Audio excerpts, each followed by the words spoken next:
new to car audio. You want to vibrate your windshield? You want to do hair tricks? Yeah, you know what I'm talking about. You've already got all the subwoofers. Purchase all these subwoofers. You're ready to go. Built your box, all that good stuff. Got extra battery, extra voltage, all the good stuff you're looking for. So you're like, dude, I need to find me an 8K amp. So you get on eBay, do a search, 8,000 watt amp. There's a bunch here that show up. You got one from Tar Amps, the MD8000 is about $500. You come across Sundown Audio, SFB 8K, about $880. VFL Audio has one, wow, $1,600. That's too much though. Then you come across this other one for $145 by Audiobank. You know what you're thinking? Yeah, boy! So to save you guys the hassle of what this amp's all about, I picked one up. That's right, spent my hard-earned money. Here you can see the ratings. 4,000 watts at 4 ohms, 5,000 at 2, and 8,000 at 1 ohm. Yeah, where did they make these numbers up? I have no idea. Let's take a better look at the amp, get it out of the box. You can see here's the amp itself. It comes with the bass remote. We'll get to that in a minute. And it comes with 4 mounting screws. That's right, you do want to mount your amp. Don't let it slide around in your trunk. Now this bass knob has got to be the world's most cheesy bass knob ever. It's literally the cheapest bass knob I've ever felt. But it does come with the telephone style RJ11 connector, which I always praise. But yeah, we'll get back to the bass knob in a little bit. We'll talk about that more. Here's the amp. First thing you'll notice, it's got this brushed aluminum finish. P8000.1D monoblock power amplifier, Audiobank, and 8,000 watts. And that's all together. It doesn't say max or anything. Let's check out the inputs. Power protect LED, remote connection, output input for RCAs, gain, low pass filter, adjustable subsonic, adjustable bass frequency, and adjustable bass boost. All the stuff you'd ever want. And a cheap amplifier. On the other side, we have 8 gauge for the speaker outputs. We have 3 40 amp fuses. And then we have inputs for 4 gauge power and ground and also remote connection. Now I know what you're thinking. 3 40 amp fuses, 8,000 watts. Big dummy math doesn't lie. You big dummy. That's right, so let's talk about it here. 40 amps times 3 fuses, 120 amps times 14.4 volts, 1728, divided by 80% efficiency, 1,382 watts. That's about what we're going to expect. All right, now let's check out the size of this mighty 8,000 watt amplifier. We have 8 inches or 203 millimeters on the width, and on the length, 14.75 inches or 375 millimeters. And then the height, 2 inches or 51 millimeters. Now let's get the amp all wired up. We have 8 gauge for the speaker connections, and then we use 4 gauge for the power and ground.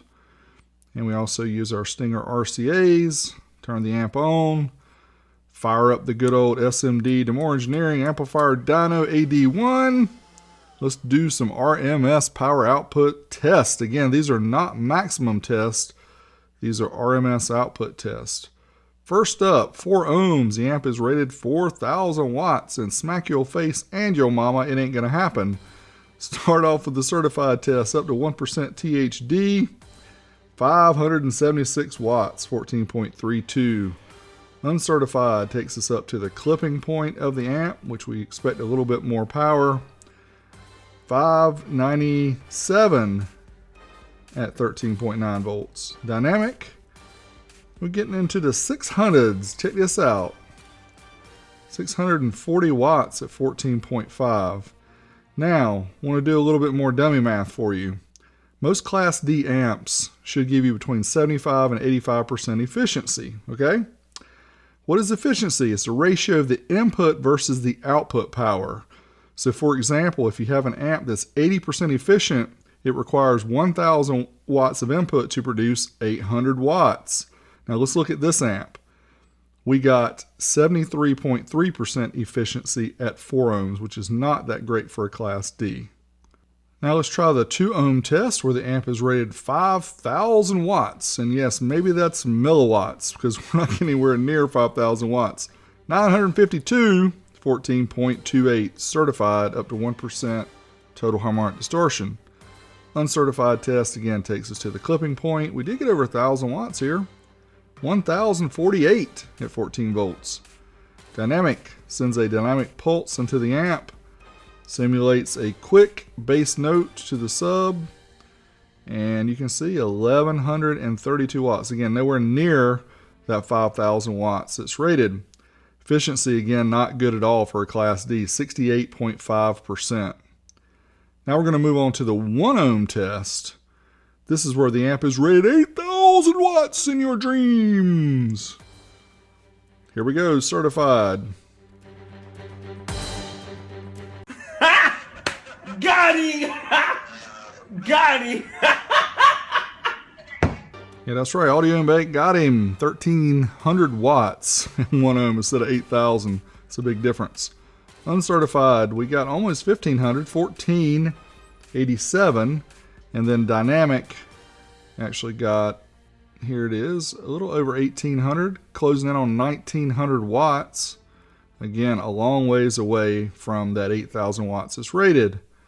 And efficiency, not so good, 67% efficient at 1 ohm. Now here are all the results. You can pause this if you'd like to see, but I just pretty much showed you all these tests. We will do some lower impedance testing at the very end of the video, so make sure you stay tuned all the way to the end. Next up, let's do some subwoofer tests. Do it bump though. All right, we have the Audiobank 8K here on the bench with the funkiest bass knob that I have ever seen.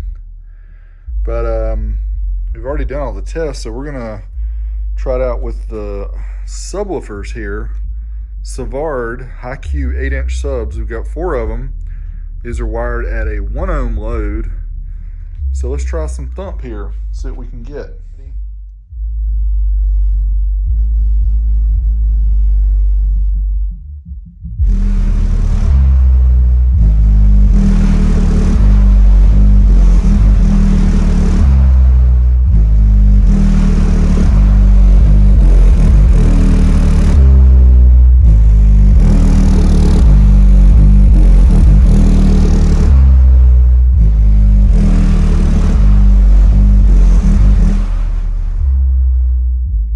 Yes, garage doors rattling, but these suds are kicking from this little cheap amp.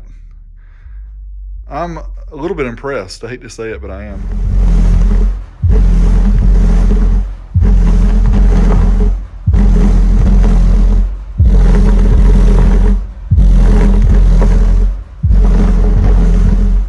Damn, shit bump.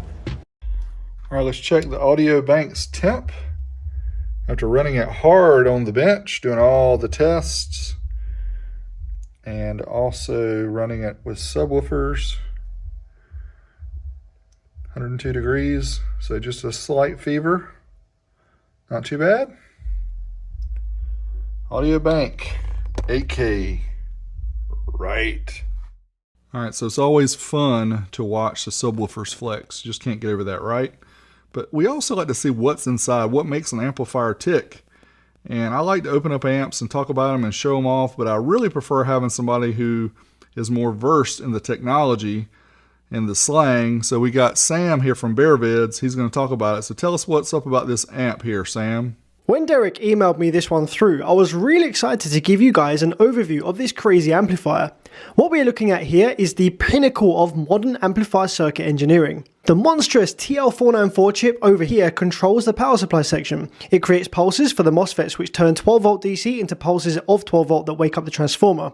It also listens for 2 separate protection signals and disables the amp if triggered. Mental. The MOSFETs used are 55NF06, signifying 55 amp, N-channel FET 60 volts, which is sick. The dual transformers step the 12 volt pulses up to plus minus 70 volts wave that is rectified by these advanced rectification diodes, which is then smoothed and stored in these beef ass cap top rail caps, which are known for being top caps. The output FETs usually used in these boards are yo classic 640Ns. However, this freaking beauty uses the ultra rare 19N20C, which are a whole amp higher rated. We're going to ignore the higher RDS, no one cares. Anyway, whatever. Oh yeah, naturally we have different batches of MOSFET in the low side versus the high side, even made in different factories, and this is to ensure maximum 8K power. The output drive card over here is great when it comes to repair because they practically never die, thanks to the generated PWM being isolated from the drivers and FETs by these optocouplers. So when the FETs die, which they won't, as this is ultra reliability amplifier, the wrong rail voltage which is sent through the drivers doesn't also make its way into the driver board. Very useful. In all seriousness, these things are ridiculously easy to repair. If you just replace the FETs, drivers and gates, then they work again like 99% of the time.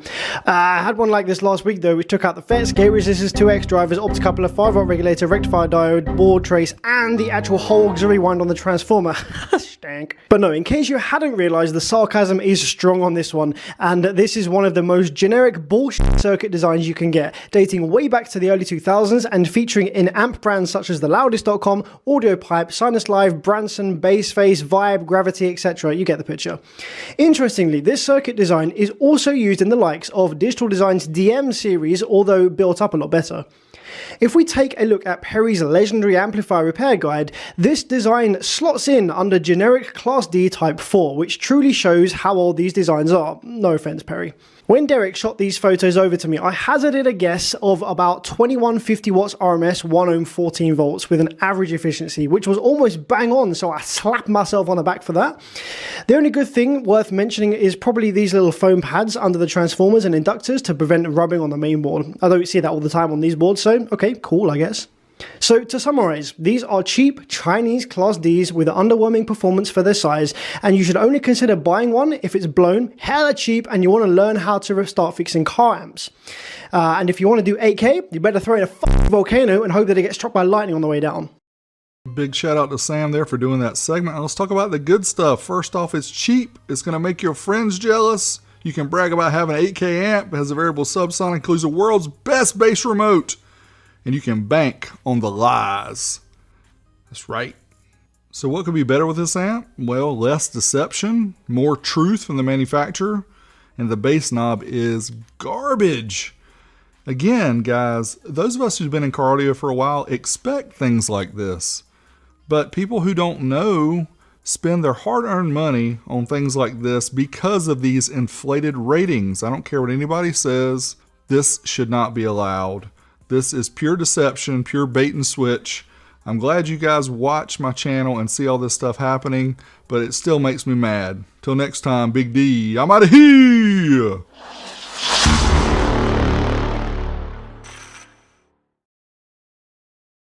Alright, those who know. You always watch after the credits for Big D's video because we show some extras. Here's a certified run at 0.8. We got 1212 watts, so it definitely dropped off at 0.8. We didn't go any lower with the certified test knowing that the fuses would blow, the amp wouldn't work, it's just going to be a waste. Dynamically at 0.8, we got over 2,000 watts, which was kind of impressive, honestly. But then we decided, let's drop it down even lower. Let's try 0.67. And look at this. Pushing up into the 2,300 watts. 2344, 14.22. And then we said, let's try half an ohm. Can it handle it? And yes, it did. 2,618 watts. Again, this is just for fun. These numbers don't really mean anything, but still you can see all the results here. Pause it if you like.